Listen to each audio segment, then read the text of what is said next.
ndabasuhuje kandi ndabifuriza umugoroba muhire mwe mwese mukurikira Royal TV. Tugeze mu mwanya w'amakuru arambuye n'amakuru ugiye kwizwa nanjye Innocent Muvunyi. Dore ingingo nkuru aya makuru yubakiyeho. Bamwe mu baturage baravuga ko bakiriye neza icyemezo cya Minisiteri y'Ubuzima cyo kubuza abaganga bo mu bitaro bya leta gukoresha telefone bwite igihe bari ku kazi. Ko telefone muri make yangizaga byinshi, yafataga umwanya munini wo kuba yakoresha telefone kurusha uwo yakakira abarwayi. Ariko ku ruhande rw'abaganga hari bamwe muri bo batumva icyashingiweho hafatwa iki cyemezo. Ibyo bintu numva byo kuvuga ngo hafatwa umwanzuro kutakoresha telefone ni ibintu bidashingiye ku bushakashatsi ku buryo avuga ati abantu barapfuye kubera ko bitabwe telefoni, abantu bakiwe nakora kwicara kuri telefoni. Mu butabera urukiko rukuru rwa gisirikare rwa Kanombe kuri wa gatanu rwakatiye Lt Jean Claude Seyoboka gukomeza gufungwa by'agateganyo indi minsi 30 mu gihe ubushinjacyaha bugikora iperereza. Naho Hirwa Honorine mu gihe gito cyane amajije kuba umustar kubera uburyo yasubijemo ikibazo yari abashijwe mu marushanwa yo guhatanira ubwiza. Benshi bahise bamwita agahimbano ka Miss Gisabo. Muri Afrika y'Epfo mu nteko ishinga amategeko havuze ibipfunsi ubwo abadepite bo mu ishyaka ritavuga n'ubutegetsi Economic Freedom Fighters bahanganaga n'abashinzwe umutekano bageragezaga guca mu ijambo Perezida Jacob Zuma. Izo rero ingingo z'ingenzi amakuru yacu agiye kwibandaho n'amakuru mushobora kuza gukurikira munyuze kuri internet kuri wa eshatu.royaltv.rw. Nkuko kandi umaze kumenyera amakuru yacu ya nimugoroba twakira ibitekerezo byanyu, muraza kutwandikira mukoresheje nimero murimo kubona kuri screen, murakoresha WhatsApp cyangwa se mwohereze ubutumwa mu buryo busanzwe.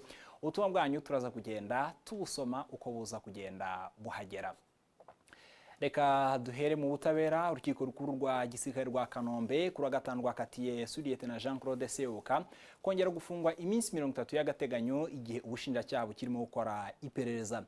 Ibi n'ubundi niko byari byifujwe n'ubushinjacyaha mu iburanishwa riheruka, ariko mu iburanisha ryo kuri wa gatanu umunyamakuru wacu warikurikiranye avuga ko uburana n'uregwa bongeye gushimangira ko batumva impamvu urukiko rwongeye gutuma bafungwa iminsi 30 y'agateganyo maze urubanza nkuru rutangire mu mizi. Jerome Munyentwari arakomeza.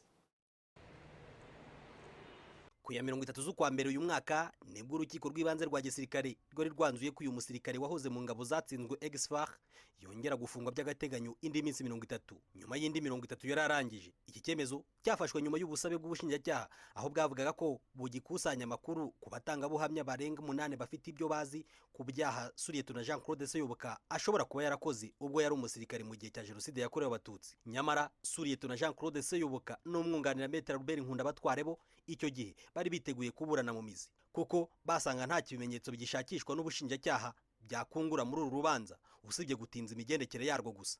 Nyuma y'uko urukiko rw'ibanze rwa gisirikare rwari rwamaze gusuzuma ibyifuzo by'impande zombi, rwanzuye ko icyo ubushinjacyaha gifite ishingiro maze rutegeka ko uregwa yongera agafungwa by'agateganyo kugira ngo iperereza rikoranwe umudendezo. Lt Seyoboka yahise ajurira iki cyemezo mu rukiko rukuru rwa gisirikare, arubwira ko urukiko rw'ibanze rwafashe umwanzuro rutagaragaza impamvu nyayo yo kumwongera indi minsi 30 y'igifungo kandi yiteguye kuburana. Seyoboka yarubwiye ko ajya kuvanwa muri Canada hashingiwe ku iperereza ryakozwe rikanarangira mbere yo kumuzana mu Rwanda.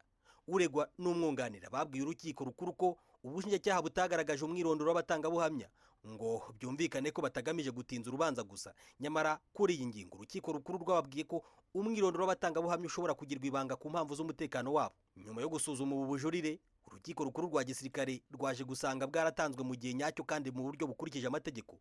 Gusa rusanga kuba urukiko rw'ibanze rwaravuze ko hagamijwe iperereza ry'ubushinjacyaha, ibi bigaragaza ko rwasobanuye impamvu yo kumwongera igifungo cy'agateganyo. Bityo ubujurire bwa Lt Jean Claude Seyoboka n'umwunganira rwasanze nta shingiro bufite.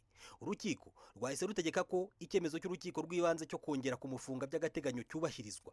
Lt Jean Claude Seyoboka ashinjwa ibyaha birimo ubufatanyacyaha mu gukora jenoside yakorewe abatutsi, gucura umugambi wo gukora icyaha cya jenoside, gufata no gusambanya abagore ku gahato n'icyaha cy'ubwicanyi. Jerome Munyentwari, Royal TV.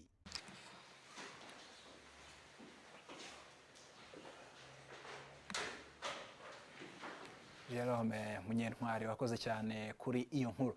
Naho Minisiteri y'Urubyiruko n'Ikoranabuhanga iravuga ko hari aho u Rwanda rumaze kugera mu birana n'umujyi utunganye Smart City uretse ko nanone ngo u Rwanda rugifite byinshi byo gukora hagendewe ku bwiyongere bw'abaturage bajya gutura mu mijyi. Mu nama yateraniye hano i Kigali irebera hamwe ibikorwa byo kugira imijyi itunganye, Minisiteri y'Urubyiruko n'Ikoranabuhanga yavuze ko u Rwanda rugomba kuba intangarugero. Mugenzi wacu Fulgence Kizwera yarahatubereye afite inkuru irambuye. Smart City cyangwa umujyi utunganye ni gahunda ibihugu byinshi bya Afurika bihuriyemo hagamijwe kubona hafi ya byose bikenerwa n'abanyagihugu, ahanini bifashishije ikoranabuhanga. Mu nama iri kubera i Kigali, u Rwanda rurerekana ko hari aho rumaze kugera muri iyi gahunda, harimo ko umujyi wa Kigali uri imbere y'indi myinshi muri Afurika mu bintu byinshi bitandukanye bigenderwaho ngo hemezwe ko umujyi utunganye cyangwa uri smart nk'uko iyi gahunda yitwa. Jean Philbert Nsengimana, Minisitiri w'Urubyiruko n'Ikoranabuhanga mu Rwanda, hari ibyo aheraho yemeza ko Kigali imaze gutera imbere muri iyi gahunda. Icyo navuga nuko Kigali ni umwe mu mijyi izwi kuba ari imijyi iri connected, nuvuga ngo aho umuntu abaturage bafite ikoranabuhanga, bafite internet, bafite hamagara kwitaba ugakoresha serivisi zose zijyanye na internet yihuse. Ni umwe mu mujyi ya mbere muri Afurika. Ikindi nkuko tubizi ni umujyi wa mbere ufite ubwiza nyaburanga, ufite isuku, ni umujyi ufite ibidukikije byiza.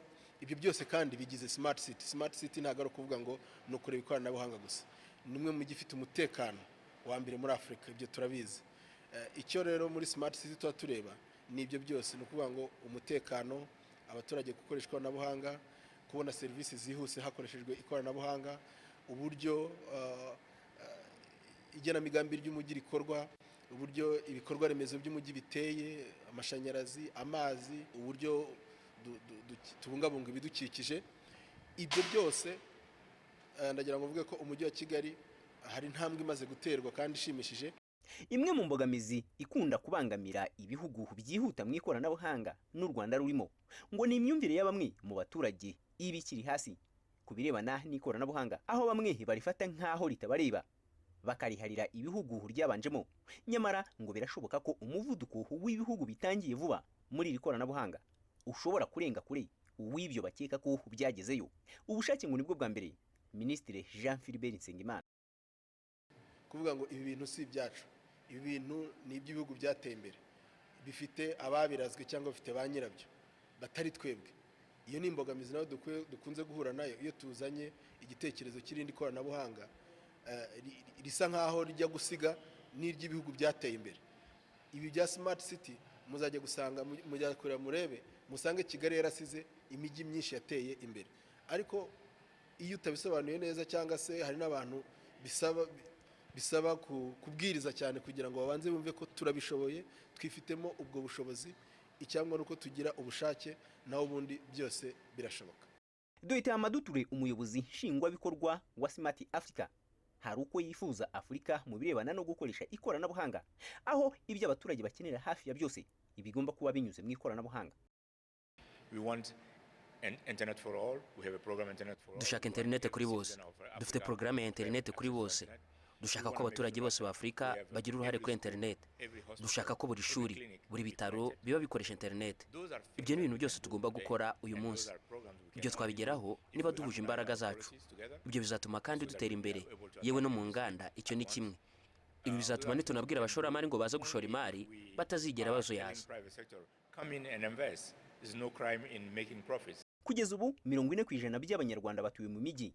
Biteganyijwe ko mu mwaka wa 2030 bazaba bageze kuri 50%, naho mu mwaka wa 2050 bakaba abatuye mu mijyi bakaba bageze kuri 70%.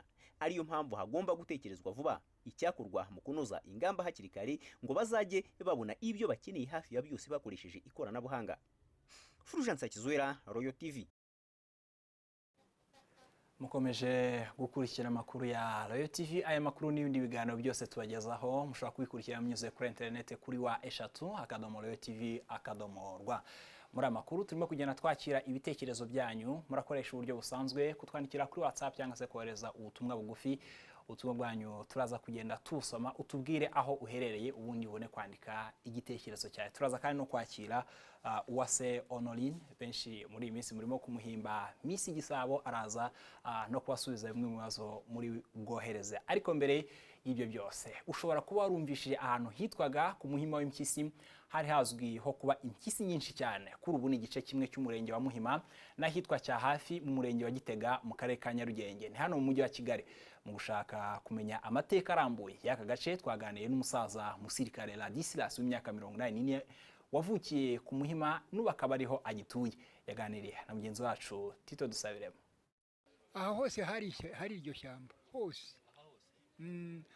Kubwabyo hariya ahitwa mu Muhima hirya aha na cya hafi aha aho hose habaga hari impyisi. Amateka y'umuhima w'impyisi muzehe musirikare Ladislas agiye kutubwira nawe yayabwiwe na se umubyara wari uzi neza agace k'umuhima. Byumvikanisha ko impyisi zavuzwe ku Muhima ari za kera cyane. Ndakubwira ibyo data yambwiye kuko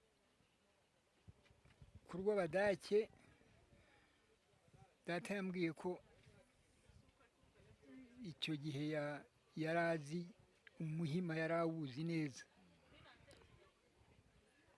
Umwami Musinga yaciye iteka ati ntakagire uca igiti mu Muhima. Ashyiraho umurinzi wo kurinda Umuhima yitwaga Munyanziza. Yari atuye hariya, urareba ahantu gereza iri, haruguru yaho hari burigade, urahabona ubu harubatse. Aho niho yari atuye. Oya, uwo murinzi warindaga ishyamba ngo hatagira ucamo igiti, hatagira, ryari ririnzwe cyane, hakabamo impyisi gusa. Hakaba hari hagenewe kujyanamo umuntu upfuye wese bakamujyana mu Muhima. Impyisi zimurye, niko bahambaga. Upfuye bamujyanaga mu ishyamba. Muzehe musirikare Ladislas avuga ko izo mpyisi zari ku Muhima zitisha abantu benshi, dore ko ngo aho abantu bari batuye hari hitaruye cyane ishyamba zabagamo. Cyakora ngo hari igihe zabateraga mu ngo zabo zigatwara amatungo yiganjemo ihene n'intama. Ese impyisi zo ku Muhima zaje gucika gute? Muzehe musirikare arasubiza. Hina Sainte Famille hariya hari hatuwe na Rwubusisi. Noneho batangiye noneho padiri atwika ishyamba hepfo hariya mu Muhima. Araritwika, Rwubusisi ahuruza ingabo zo kuri zimwe. Gikuba kiracika, bati Umuhima urahiye, bati iri shyano ni iryahe. Padiri aramubwira ati ariko ati ishyamba rizavaho hazaturwa n'abantu, ati ntabwo hakwiriye guturwa n'inyamaswa. Niko yamubwiye. Ishyamba bararizimya icyo gihe, ariko amubwira atyo. Naho ubundi nta muntu wahaturaga. Nta muntu. Niwo watumye ko gutwika nibo byatumye impyisi zigenda. Ubwo zimwe zarahunze, nyine zirahunga. Mbese zahereye ubwo zihunga, koko rero padiri nk'uko abivuze atuza abantu bakagenda batema, n'abandi barubahuka barongera baraza bagatema bagatura. Impyisi zo ku Muhima ngo zatangiye gucika ku ngoma ya 5 Musinga.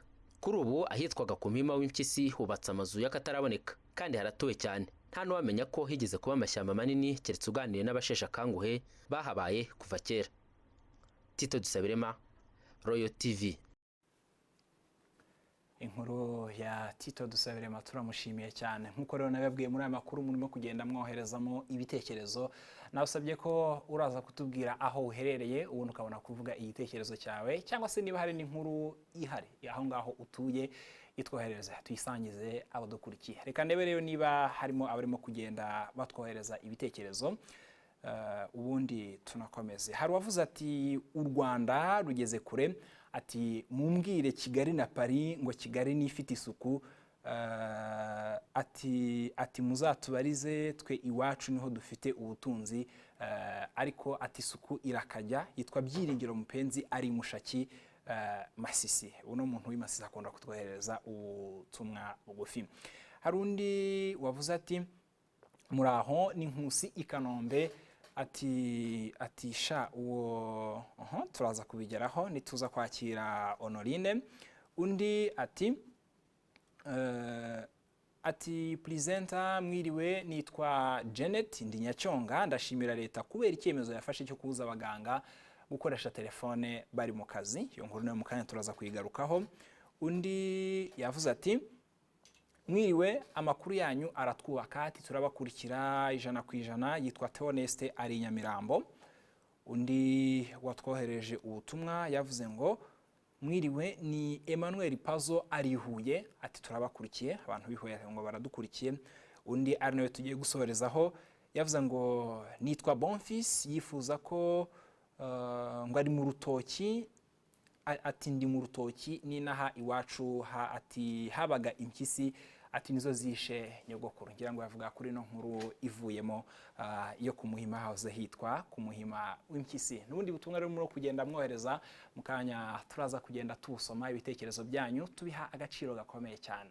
Ariko reka tubanze tujye noneho mu kindi gice cy'amakuru nkuko maze kubimenyera, aho buri wa gatanu twakira abantu batandukanye, abastar, abafite ibyo bakora, buri wese akatuganiriza ku buzima bwe, akanatuganiriza by'umwihariko ku buzima bw'ibyo abakora. Uyu munsi dufite benshi ntago bari bamumenyereye, kuko navuga ko mu gihe gito amaje kuba umustar, ntago yarazwe imbere cyane, ariko yaje kumenyekana ubwo yazaga gusubiza ikibazo mu marushanwa y'ubwiza hano mu Rwanda, cyangwa se Miss Rwanda 2017. Uwo ni Uwase Honorine, benshi bahise bamuhimba akazina ka Miss Gisabo. Reka mbere yo kumwakira tubanze twibukiranye uko yaje kumenyekana cyane, cyangwa se uko uwo munsi byari byifashe. Your catwalk is amazing. Brain is Rwandan.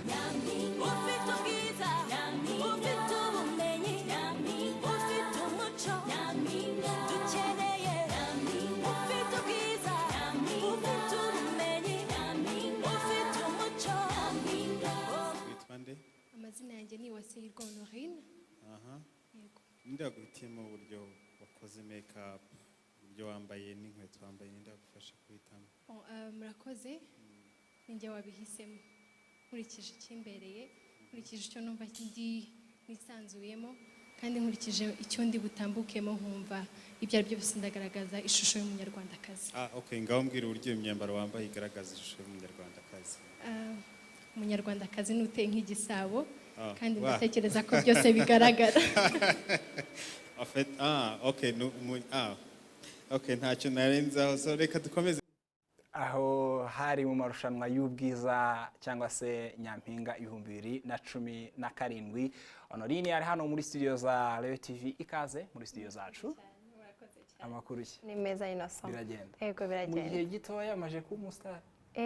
Biraba. Burya kugira ngo umuntu amenyekane ntago bisaba ingufu nyinshi. Itsufiya akantu gato nyine ukora, itangazamakuru rikabiha agaciro, hanyuma bigakwirakwira ahantu hose. Mu gihe gito se ubustar navuga ko butunguranye, wabwakiriye gute? Urimo kubumanaginga gute? Biroroshye cyane, kuko icy'ingenzi ni ukuba wowe, ni ukumenya nge ndinde, ese ibi ngezemo ndakomeza indangagaciro zanjye gute. Ntekereza ko bitagoranye na gatoya. Izo ndangagaciro ni izihe? Indangagaciro zindanga ni ukubaha buri wese ujungana, kubaha Imana, ndetse n'urukundo rudashingiye kuko umuntu ateye nuko ameze. Yego. Honorine, navuga ko iturufu yatumye uhita uzamukana ubustar bwinshi cyane, niba ariko nabyita, n'iriya turufu y'Igisabo n'ubu ngubu uracyayifata nk'iturufu? Yego, kubera ko hari na benshi uyu munsi wa none bakimenya cyangwa bakimpamagara iryo zina, bambona bakavuga ese ni wowe, ukabona barabyishimiye cyane. So ntekereza ko ari izindi mbaraga. Yego. Ese ubundi Igisabo wavugaga, hari umuntu ushobora kuba akurikiye Rayon TV, abantu bose ntago bahuza ubumenyi, Igisabo wavugaga ni iki? Igisabo navugaga ni igikoresho cy'umuco wacu kirya gikoreshwa n'ubundi buri mugeni wese agiye gushyingirwa kirya gikoreshwa mu bikoresho by'umuco wacu bitagirwa n'ibindi bihugu ahari uretse Burundi. Wagihuje gute se n'ubwiza bw'umunyarwanda? Dukurikije uko twagendaga tuvuga nuko amashusho iyo ashushanyije abateye ntekereza neza yuko aricyo nashakaga kumininga ko n'ubundi mu turango twibwiza umunyarwanda akazaruteye nk'igisabo uyu munsi none nabisubiramo. Urakoze cyane n'abandi rero bafite icyo bashaka kuza kumenya kuri Uwase Honorine cyangwa se Miss Gisabo nkuko n'ubundi barimo kubimwita ubwo hano muri studio niyo zira tushobora kuza gukoresha muraza kutwandikira mukoresheje ubutumwa bugufi murakoresha nimero iri kuri screen yanyu muratwandikira kuri WhatsApp cyangwa se wohereze ubutumwa mu buryo busanzwe ubutumwa bwanyu turaza kugenda tusoma. Honorine mbere yuko tuza kujya ku butumwa bw'abantu barimo wenda kuza kugira icyo bakubaza cyangwa se icyo bashaka kuganirizaho ibyo ari byo byose irushanwa rirakomeje wagize amahirwe yo gutoranwa muri 15 bagomba kujya muri bootcamp. Yego. Iriya turufu y'Igisabo urumva ari nayo ushobora gukomeza gukoresha? Erega buriya iyo tuvuze yuko uko tugenda mbyitirirwa Igisabo ntago ari cyo cyonyine kindanga. Hari ubwenge nzi hari ubumenyi mfite hari n'ubwiza bukurikizwa. So ntekereza yuko iturufu nzakoresha hari ibyo byose bifatanyije kugira ngo byare the package nyene kugira ngo nserukire u Rwanda rwiza ushobora gutuma ushyigikirwa. Reka uvuze ubwiza uvuga wenda nuko umuntu agaragara hano muri studio ndakubona wambaye icyo ni igitenge hejuru naho mu mutwe ukajyanisha hasi ndavuga ko reka mpere ku nkweto hariho inkweto ya hotalo cyangwa se talo ndende ugashyiramo nakora ibyo kuri wowe uko wambaye ukunguku bisobanuye iki? Uko nambaye ukunguku bwa mbere nahisemo igitenge kuko ari umwenda w'Abanyafrika kandi wakorewe mu Rwanda mu rwego rwo kugira ngo nshishikarize abanyarwanda bari bo bose bari buze ko babambona kuri Royal TV gukoresha ibikorerwa mu gihugu cyacu hanyuma ibindi byose no kujyanisha kugira ngo mberwe. Urakoze cyane. Reka turebe rero niba harimo n'abafite ibyo barimo kugenda bakubaza bakoresheje uburyo twavuze. Hari aravuze ngo ati mbega umwana we ati aradufite kabisa turamushyikiye yitwa Claude ari i Musanze. Undi ati ubutumwa burimo kugenda buza ni bwinshi ati Innocent mubwire ahaguruke turebe niba koko ateye nk'igisabo. Ushobora guhaguruka nta kibazo? Nta kibazo. Uyu munsi wa none nambaye ibihishe. Urakoze cyane. Undi ati uwo Miss Gisabo afite imyaka ingahe avuka he yize amashuri angahe yitwa Samunkunda Arekire? Yego uyu munsi uno mwaka nduzuza imyaka 20 y'amavuko. Mfite uyu munsi wa none ndi muri kaminuza nkuru ya Kigali yigenga aho ndi kwiga ibigendanye n'ububanyi n'amahanga. Nkaba ntuye i Remera. Ububanyi n'amahanga ni international relations. Naho ukaba uvuka i Remera. I Remera.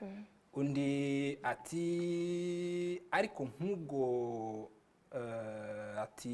ariko nk'ubwo ubutumwa buragurutse ati hi ese uwo mukobwa yadusobanuye mu buryo butari imvugo shusho Igisabo yashakaga kuvuga ngira ngo yabisobanuye. Undi ati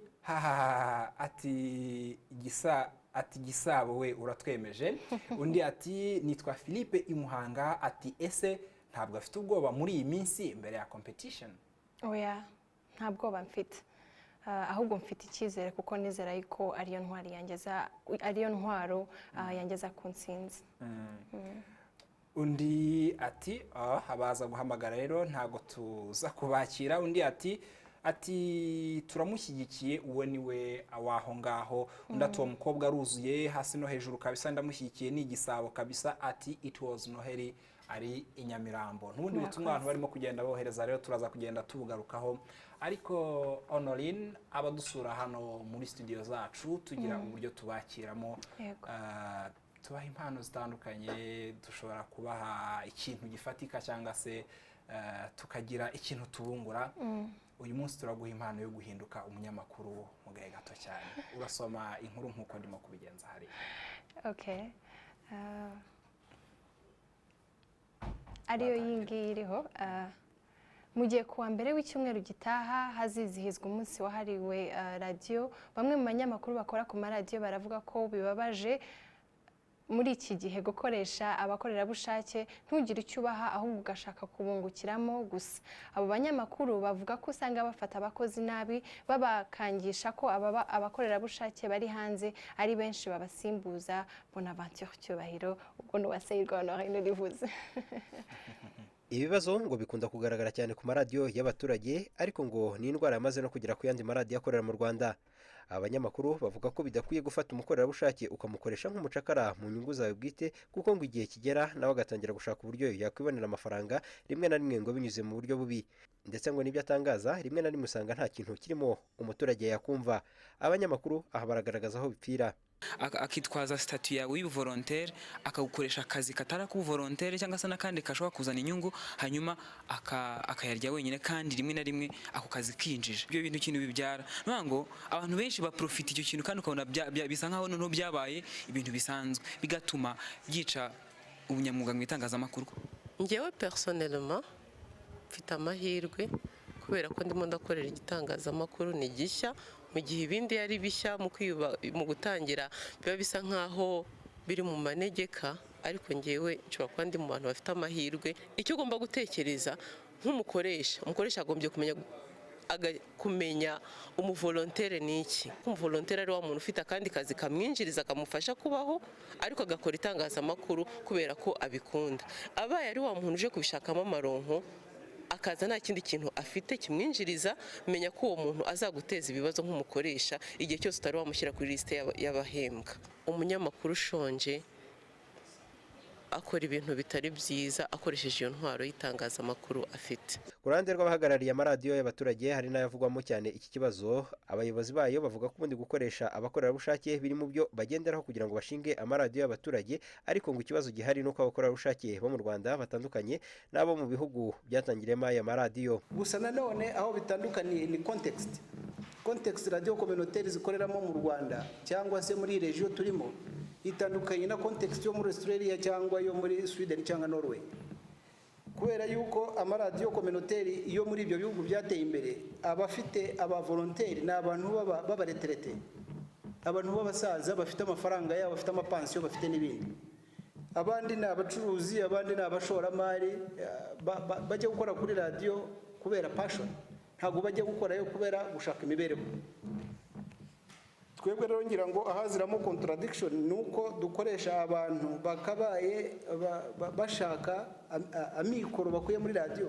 Kugeza mu Rwanda habarurirwa amaradiyo arenga 30, ariko hafi ya yose usanga akoresha abakorerabushake. Rimwe na rimwe hari naho abakoresha birukana abakozi bakazana abakorerabushake. Usibye ibyo hari n'amaradiyo usanga abafite abakozi ariko ugasanga bahembwa rimwe mu mezi 6, yemwe n'ibyo bemererwa n'amategeko nabyo ntibabibone.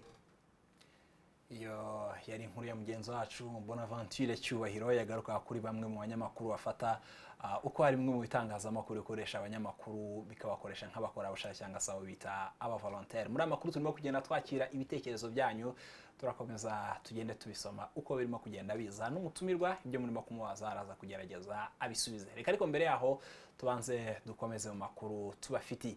Bamwe mu baturage baravuga ko bakiriye neza icyemezo cya Minisiteri y'Ubuzima cyo kuba hagiye gutangira gahunda yo kubuza abaganga gukoresha telefone ngendanwa igihe bari mu kazi. Ni icyemezo Minisiteri y'Ubuzima ivuga ko kigomba gutangira kubahirizwa guhera ku itariki ya 1 z'ukwezi kwa gatatu muri mwaka wa 2017. Ku rundi ruhande ariko hari bamwe baganga babwiye umunyamakuru wacu ko batumva impamvu Minisiteri y'Ubuzima yafashe iki cyemezo. Mugenzi wacu Debbie Console iradukunda arakomeza.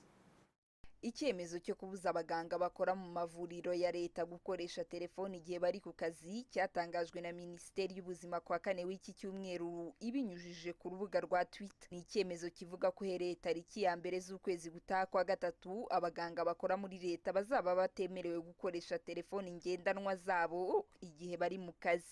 Ku baturage basanzwe bagana ibitaro n'amavuriro atandukanye bishimiye iki cyemezo kuko ngo bishobora gukemura ibibazo byo kurangarana abarwayi n'ibindi byavugwaga kuri bamwe mu baganga. Ko telefone muri make yangizaga byinshi, yafataga umwanya munini wo kuba yakoresha telefoni kurusha uwo yakakira abarwayi. Numva ari ikintu kinini bizahindukaho, kuko niba yabaga afite umwanya wo kujya kuri WhatsApp cyangwa kuvugana n'abandi bantu, uruvuga ngo igihe niba yakagombye kuba yakoreye abantu nk'icumi, yakoreraga batanu kubera umwanya wa telefoni. Ndumva serivisi zizihuta kubera telefoni zabo yakuweho igihe yagombye kuba yakoresha. Ubwo azaba atitabye telefoni, ubwo babonye hariho uburangare, reka turebe icyemezo kizakurikiraho mu mivurire yabo. Iyo nimba ari kukwakira nk'umukobwa, hajya yirebera nka WhatsApp bamwohereje, agahita agira gute afungura ya WhatsApp. Kandi noneho n'utaburembye barakuvuga ngo igihe cyose nanjye ndacuruza, ntawe ugomba kwakira umukiriya, baraguhamagara kuri telefone ugashyira he hariya, ukanza kwakira iki umukiriya. Birumvikana nk'ibishimishije abaturage ari nabo bagenerwa bikorwa bibanze, ariko abo bireba bo bashimangira ko iki cyemezo gishobora kubabangamira mu kazi kabo. Umuganga Twise Blaise ukora muri bimwe mu bitaro bya leta bya hano mu mujyi wa Kigali yatwemereye kutuvugisha, ariko adusaba guhindura imyirondoro ye kubera impamvu z'umutekano we. Kuri we ngo ntiyumva uburyo iki cyemezo cyafashwe mu buryo butunguranye, kandi nta n'ubushakashatsi bwakozwe ngo bugaragaze ingaruka zo gukoresha telefone. Ko ibibazo biri mu karere ya sante kuri uyu munota ntabwo ari ukoreshwa ry'amatelefoni, cyane cyane ko ibyo bintu numva byo kuvuga ngo hafashwe umwanzuro wo kudakoresha telefoni ni ibintu bidashingiye ku bushakashatsi, ku buryo bavuga ati abantu barapfuye kubera ko bitabwe telefoni, abantu bacyuye nakora kuri telefoni bavugiye kuri telefoni, ahubwo kereka ari ikibazo hari ubushakashatsi bwakozwe bugaragaza ko mu bigo bya leta cyangwa se mu nzego zitandukanye za leta hari ikibazo gikoreshwa ry'amatelefoni akoreshwa nabi. Yifashishije urugero, muganga Twise Blaise yabwiye Royal TV ko ubusanzwe akazi kabo gakenera telefoni ngendanwa cyane, none baribaza uko bizajya bikorwa. Igihe zababuze ngo telefoni ziveho, abarwayi se bazahamagara bate, bazitabwa nande, mbese bazakizwa abaganga bakeneye gute? Ndumva ahubwo hakosorwa uburyo abantu kugira ngo abantu bahora mu itorero bahugurwa, ahabwa umuntu wese akagira umutimanama wo gushyira akazi imbere, ari ukuvuga ngo telefoni ubwo zizavaho ntabwo byashoka. Tuba dufite imiryango iba dukeneye kuduhamagara ibibazo mu rugo. Impungenge z'uyu muganga zimarwa na Minisitiri w'Ubuzima uvuga ko iki cyemezo cyafashwe kije kunoza serivisi zahabwaga abarwayi. Dr Diane Gashumba, Minisitiri w'Ubuzima, aha yasubizaga umunyamakuru wari umubajije impamvu yatumye hafatwa icyemezo cyo kubuza abaganga gukoresha telefone zabo mu gihe bari ku kazi. Nta kominikasiyo rero izahagarara mu bitaro, icyo twaciye ni ya serivisi mbi, aho umurwayi aza aho kugira ngo umusuzume ugafata telefone ukaganira ibitageze aho bihuriye n'ibyo ukora, akazi ukora. Twaciye telefone muri aho wavuze muri salle d'opération, ntabwo dushobora kwihanganira ko umuganga arimo kubaga usinziriza umurwayi, yamara kumusinziriza akaba ari kuri telefone. Ariko kuvuga ngo ikoranabuhanga, gushakisha amakuru, ari telefone hari imirongo izasigaraho, kandi bizadufasha gutanga serivisi nziza dukorera abarwayi, tubaha umwanya tugomba kubaha, ariko natwe nk'abaganga bitatumye kominikasiyo yacu ihagarara. Minisiteri y'Ubuzima ivuga ko iki cyemezo kitaje guhagarika itumanaho ku baganga, kuko ngo ishyirwa mu bikorwa ryacyo rizategurwa maze bagashakirwa izindi telefone bazajya bifashisha mu kazi kabo ka buri munsi, ndetse n'ikindi gihe umuntu yaba akenewe byihutirwa. Izi telefone ngo zikazajya zibarizwa mu bayobozi ba za serivisi zitandukanye. Iradukunda, urakoze cyane kuri iyo nkuru. Reka mbere yo gukomeza tubanze tunyuze amaso mu bitekerezo murimo kugenda mwandika. Aravuze ati turashima icyo cyemezo cya Minisiteri y'Ubuzima kabisa, kuko wasangaga abarwayi baharenganira cyane. Yitwa Benjamin, ntabwo yatubwiye aho aherereye. Undi ati nge ndumva icyo cyemezo cya Minisante abaganga badashobora kukishimira nyine, kuko kimeze nk'ikibashyiraho igitsure. Undi nawe ngo turimo kureba ko barimo kugenda bagaruka kuri no nkuru. Undi yavuze ngo byari byaratinze ko abaganga babuzwa telefone. Abandi ndabarimo kugenda bagaruka kuri bagaruka ku mutumirwa. Haravuze ngo mwiriwe, ndi Eugene ari Masaka ati Gisabo turamushyigikiye, ati nakomereza aho murakoze cyane ati nifurije hari ikipe yifurije amahirwe undi ati nifuzaga kubaza Gisabo ese niba iyo over confidence afite hari icyo yumva izamugezaho hari ushobora kubifata nka over confidence hari icyo wamubwira ndagira ngo nsobanure neza ingi ntago ari over confidence banyumve neza ahubwo ni kwisobanukirwa iyo wisobanukiwe nibwo ubasha kumenya agaciro ufite kandi umenya agaciro ufite n'undi wari wese akakubonamo ntago ari over confidence ahubwo ni confidence mu kirimi cy'ikinyarwanda mu rurimi rw'ikinyarwanda ndakekeza ko ari kwigirira icyizere mu buryo buri ku rugero rukwiriye hari undi wohereje ubutumwa aravuga ngo ese mubaze niba hari uwajishe icyo gisabo ego ndatekereza yuko icyo navuga wenda n'ababyeyi banjye ese kujisha sinzi niba nasobanura ubutumwa uko mbitekereza niba igisabo gishushanya umukobwa kujisha igisabo ashobora kuba yashakaga kuvuga niba nta muntu wamajije gufata irembo oya ngira ngo nicyo yashaka kuvuga duhuje na wa mugano uvuga ngo aho wajisha igisabo ntwatera ibuye undi ati Honorine wacu turagushyigikiye ni Aurore undi ati ndagira ngo mwiriwe ndagira ngo mbaze uwo mutumirwa ati Gisabo bagikoze iki ati role yacyo ni iyihe uretse kuvuga ngo abageni bagitahana nk'umuco ubundi ngo kuri wa wundi akamaro k'igisabo nakahe ngira ngo aragerageza kugucalenjinga ngo ugaragaze koko k'igisabo ushobora kubukiza yego akamaro k'igisabo ntekereza ko ari gucunda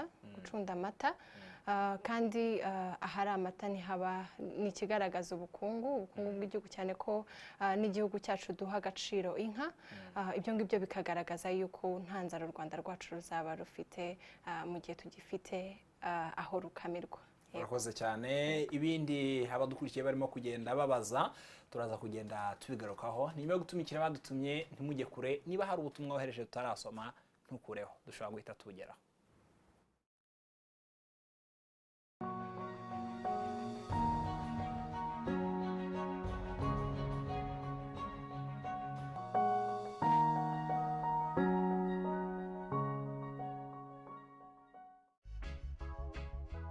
mu rwego rwo kunoza ibitaragenze neza mu iyandikishwa rya simukadi nko kuba hari simukadi zanditse ku bantu batabizi zishobora kubakurura ibibazo binyuranye urwego rw'igihugu rushinzwe kugenzura imikorere y'inzego zimwe z'imirimo ifitiye igihugu akamaro rura ruramenyesha abanyarwanda bose ko iki ari igihe cyo kumenya neza simukadi zikwanditsweho izitari izawe ndetse n'izawe utagikeneye ukaziyandukuzaho fata telefone yawe umurongo ukoresha ari wo wose waba MTN Tigo cyangwa Airtel wandikemo akanyenyeri 125 akanyenyeri nimero y'irangamuntu yawe urwego urabona ubutumwa bukwereka simukadi zose zikwanditseho izo ubona udakeneye muri zo ushobora kuziyandukuzaho ku buryo bukurikira urandika akanyenyeri 125 akanyenyeri 1 akanyenyeri nimero ushaka kwiyandukuzaho akanyenyeri nimero y'irangamuntu urwego uwatungurwa no kubona simukadi mwanditseho y'ikigo cy'itumanaho adafitiye nimero akoresha yakwegera ibiro by'icyo kigo cy'itumanaho bimuri hafi bakamufasha icyo gihe simukadi zakwandukurwa ihabwa uyikeneye cyangwa ivanywe ku murongo ubu butumwa mubugejweho n'urwego rw'igihugu rushinzwe kugenzura imikorere y'inzego zimwe z'imirimo ifitiye igihugu akamaro rura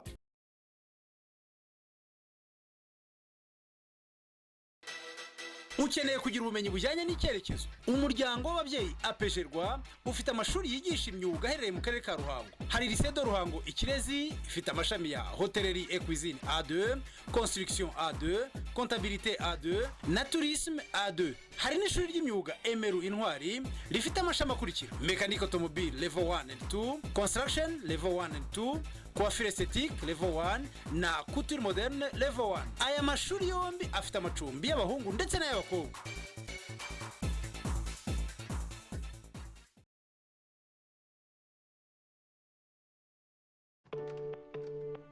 Hello? Hello, my boy. Daddy! Where are you? I'm in London. Did you sleep well last night? Yes, I did. I didn't even get nightmares. How did you get there? I flew here on a really big airplane. Oh, okay. Mom bought me some new crayons. Oh, so that means you are going to be extra good at school, right? Yes, I drew a purple dragon today. Okay. And I bumped my toe. Ouch. Did it hurt? Yeah, but I still scored 2 goals. I sent you a video. Ah, that's my boy. Are you bringing me a present? Of course I am. So make sure you do your homework, huh? Really? Really. Like really? Really, really. Okay. Okay, my boy. I'll be home tomorrow. Daddy loves you. Love you too, Daddy. Sleep tight. Bye. And don't forget my presents. Introducing MTN Hello World. Stay connected with simple and affordable roaming rates.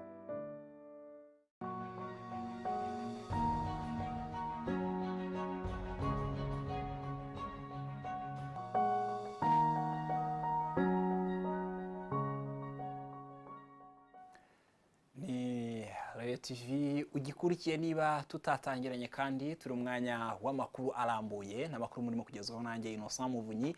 Aya makuru n'ibindi biganiro byose wabikurikira binyuze kuri internet kuri wa eshatu.rw. Turimo kugenda kandi twakira n'ibitekerezo byanyu kandi turaza kugenda tubigarukaho. Ariko reka mbere yaho tubanze tujye mu gihugu cya Afrika y'Epfo. Igikomeje kuvugwa muri iki gihugu ni ikintu kidasanzwe ariko mu bindi bihugu cyangwa se ushobora kuvuga ko kinasanzwe muri Afrika y'Epfo. Abadepite bo mu ishyaka Economic Freedom Fighters ya Julius Malema ni ishyaka ritavugwa n'umutegetsi bakozanyijeho ku buryo bukomeye n'abashinzwe umutekano mu ijoro ryo kuwa kane. Ni igihe Perezida Jacob Zuma ageza ku baturage ijambo rigaragaza uko igihugu gihagaze. Reka dukurikire uko byari byifashe nkuko tubitegurira na mugenzi wacu Felix Habineza. Bijya gutangira Perezida Zuma yinjiye mu nteko ishinga amategeko asanganizwa amajwi y'abadepite bo mu mashyaka atavuga rumwe n'ubutegetsi bavugaga ko ari umujura. Ni nako byakomeje mu nteko imbere kuko abadepite bo mu ishyaka Economic Freedom Fighters bakomeje gutera hejuru baca mu ijambo Perezida Zuma agezaho aricecekera ategereza ko batuza ariko ntibyaba. Perezida w'inteko ishinga amategeko yagerageje ko bacecekesha.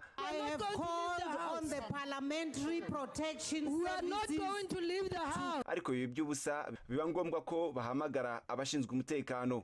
Nabo bahanganye bikomeye n'abadepite ba EFF barimo na Julius Malema ubwe wahanganye n'abashinzwe umutekano akanongera gusubiramo ko Zuma yamunzwe na ruswa. Sitting in front of us here, it's a man who Are you on a point of order? An incorrigible man, rotten to the core. Hari igice cy'abadepite ba ANC babanje kuririmba bagaragaza ko bashyigikiye Perezida Zuma ariko ntibyatinze kuko barushijwe ingufu nabo mashyaka atavuga rumwe n'ubutegetsi. Abashinzwe umutekano bakomeje gusohora abadepite bari bakuruye imvururu maze Zuma abona gukomeza ijambo ariko agaragara nk'uwumiwe. Ni ku nshuro ya gatatu mu nteko ishinga amategeko abadepite bahanganye kuri ubu buryo.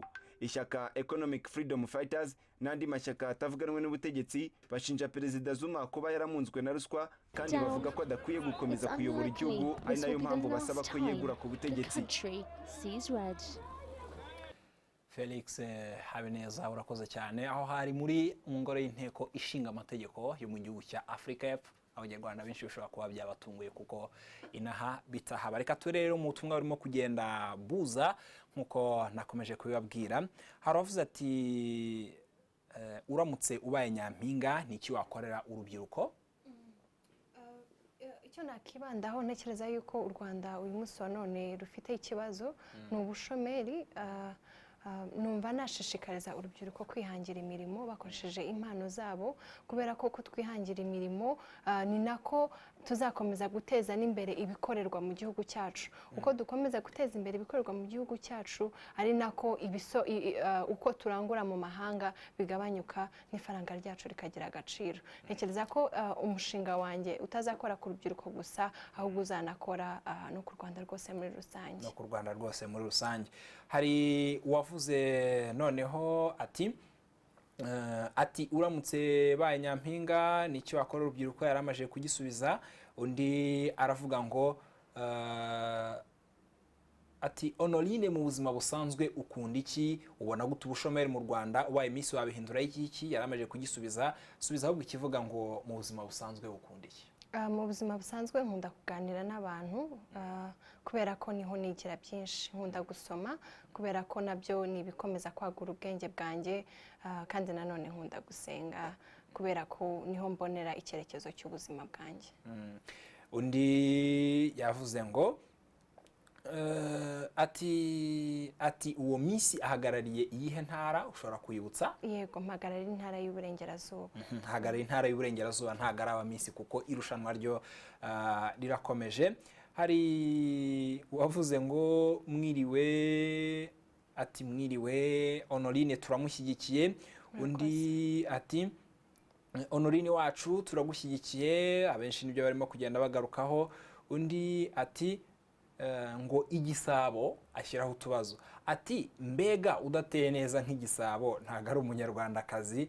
Ngira ngo iki ni ikibazo ushobora kuba warabajijwe inshuro nyinshi, cyangwa se ushobora kuba nawe wenda waricaye ugatekereza uti ntihashobora kuba hari abantu wenda badateye nk'igisabo nk'uko nabivuze, nshobora kuba navuze ubutumwa bubakomeretsa.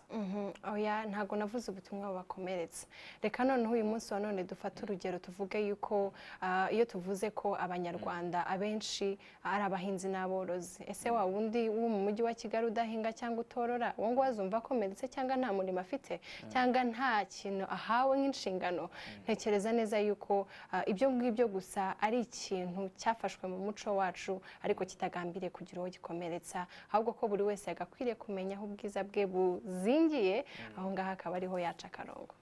Urakoze cyane. Hari undi wabajije ngo uramutse ubaye Miss ngo niki wakora ku kibazo cy'abana bo mu muhanda benshi barimo kwiyongera? Ntekereza ko igikenewe ni ugushishikariza ba babyeyi babajugunya ku muhanda, ndetse ukabanza ugasobanukirwa kuki aba bana bari ku muhanda, ukabegera ukabereka urukundo, warangiza ukajya kuganiriza ya miryango igifite wa mutima w'impuhwe kugira ngo ibe yabakira. Ariko nanone tunatoze n'ababangavu batwita batabiteganyije kugira ngo bitazavamo ingaruka kuri bya bibondo by'ibiziranenge. Honorine, ubutumwa ni bwinshi burimo kugenda buza, abenshi nabagaragaza ko bagushyigikiye, abenshi nabagaruka kuri bino by'igisabo. Ariko reka tugaruke muri domaine yawe. Wambwiye ko wiga international relations, muri n'ububanyi n'amahanga. Hari inkuru hano tumajije gutambutsa yo muri Afrika y'Epfo aho abadepite barwanye mu ngoro y'inteko ishinga amategeko. We ku giti cyawe biro bivuga iki? Birangiye ntekereza ko ku giti cyanjye ntago mbyumva uburyo ki abantu bakuru bashobora kwifata ntibahuze umugambi, ntibafate icyemezo, kandi aricyo baba bahagarariye igihugu cyangwa se n'abaturage muri rusange. Nkumva neza yuko rero ibyo byose amahirwe nuko bitazashyikira mu Rwanda. Yego, turimo kugenda tugana ku musozo. Nanone ndakubaza ikindi kibazo kijyanye na domaine yawe, ariko noneho cyo ndakiguhembera nuramuka ugikoze. Muri diplomasi hari ibyo bita persona non grata, hakaba n'icyo bita valise diplomatique. Ibyo bintu wabisobanura abadukurikiye? Ibyo ngibyo muramfasha kuko ari ubwa mbere nabyumva. Urakoze cyane. Uwo bita persona non grata ni nk'uko umuntu ashobora kuba yambuwe navuga ubudahangarwa, niba ari nk'ambasaderi w'igihugu runaka wari uri mu Rwanda agakora amakosa, igihugu cye kikamwambura ubudahangarwa. Icyo gihe u Rwanda rushobora kumuhambiriza ibyo bita kumuha amasaha wenda 72 cyangwa se 48. Naho valise diplomatique, reba nka kuriya abadiplomate wenda nka ambasaderi niba wenda azanye impapuro zimwemerera guhagarara igihugu cye mu Rwanda, iriya valise aba atwayemo document cyangwa se ibyangombwa bye, niyo bita valise diplomatique. Yego, ngira ngo hano ahora higiye. Yego, naho ndahigiye, ahubwo nidusoza amakuru munyemerere twicare ku ruhande nkomeze niga byinshi. Urakoze cyane. Turimo kugenda tugana ku musozo w'aya makuru. Ibibazo byinshi mwakomeje kugenda mwohereza byose ntabwo dushobora kubigarukaho, turabiseguraho. Abohereje ubutumwa ntibutubusome kubera impamvu zitandukanye, ariko nanone turaha amahirwe Honorine Uwase cyangwa se Miss Gisabo nk'uko benshi bakomeje kugenda bamenya. Niba hari icyo ushaka kubwira abafana bawe cyangwa se abanyarwanda muri rusange, twaguha amasomo n'amashyi cyane. Ndabashimira cyane aho mugejeje mukomeza kunshyigikira no kunyereka yuko ibyo byose duhuje icyerekezo, nanabasaba kugira ngo niba ushaka gukomeza kunshyigikira ugiye ahandikirwa ubutumwa bugufiya wandike ijambo Miss usiga akanya wongere umubare 11 wohereze kuri 73 aho ngaho uraba amahirwe yo kwinjira mu kindi cyiciro cy'abatanu ba mbere ku munsi wa finale. Arakoze cyane Honorine mu izina rero ry'itsinda rigari ry'abanyamakuru ba Royal TV na Royal FM bagize uruhare mu gutara no gutunganya amakuru na equipe technique batoye hafi ngamakuru abagereho anoze. Ndabashimira ko mudahema kubana natwe, mwakoze cyane kudukurikira, mwakoze cyane kohereza ibitekerezo byanyu. Undi mutumirwa muzongera kumubona nk'uyu nguyu kwa gatanu w'icyumweru gitaha, buri gatanu tubazanira abastar, noneho kwa gatandatu tukakira abahanzi bafasha kwinjira neza muri weekend. Ndi Innocent Muvunyi, gahunda za Royal TV zo zirakomeza, andi makuru ni mu gitondo saa 9.